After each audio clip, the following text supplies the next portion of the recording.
The 1929 stock market crash wasn't an accident. It wasn't bad luck, and it wasn't caused by panic. It was inevitable, and almost everyone ignored the warnings. Most people are taught that the Great Depression began when the stock market collapsed, but that's only when the damage became visible. The real failure happened long before the first share was sold. What broke in 1929 wasn't just the market, it was trust. In the years leading up to the crash, America believed it had discovered a new economic reality. Stocks only went up, growth felt permanent, and risk seemed like a thing of the past.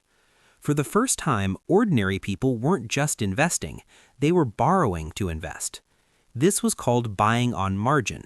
With a small amount of cash, you could control large amounts of stock. As long as prices kept rising, profits looked effortless. And that's what made the system so dangerous, because it only worked if confidence never broke.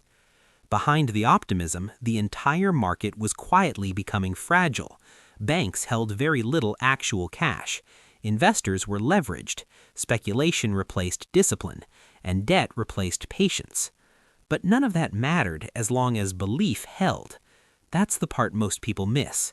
Financial systems don't collapse when numbers fail. They collapse when expectations change. By 1929, small cracks began to appear. Economic growth slowed, corporate profits softened, and some investors started to question whether prices made sense anymore. That hesitation was enough. When prices dipped, even slightly, leveraged investors had a problem. They weren't allowed to wait things out. They were forced to sell. Margin calls flooded the market. Selling pushed prices lower. Lower prices triggered more margin calls. A feedback loop formed, instantly. On October 24th, later known as Black Thursday, panic hit the trading floor. Orders overwhelmed the system. Prices fell faster than people could react. Major banks and financial institutions tried to stop the collapse. They stepped in and bought stocks publicly, hoping to restore confidence. For a brief moment, it worked. But confidence doesn't recover once people realize how fragile the system really is. Over the next few days, fear returned, stronger than before. On Black Monday and Black Tuesday, the market collapsed completely. Millions of shares were sold at any price. Fortunes disappeared, and the illusion of stability shattered. But the stock market crash wasn't the catastrophe. It was the signal. Banks had invested depositor money into the market. When stock prices collapsed, bank balance sheets were destroyed. And when depositors realized this, they rushed to withdraw their savings. The banks didn't have the money. Failures spread across the country. Credit disappeared. Businesses lost access to loans. Factories shut down. Workers were laid off.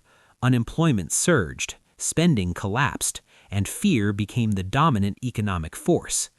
What started as a market correction turned into a self-reinforcing collapse. Less spending meant fewer jobs. Fewer jobs meant even less spending, and the cycle fed itself. At the same time, governments struggled to respond. Policy mistakes deepened the damage.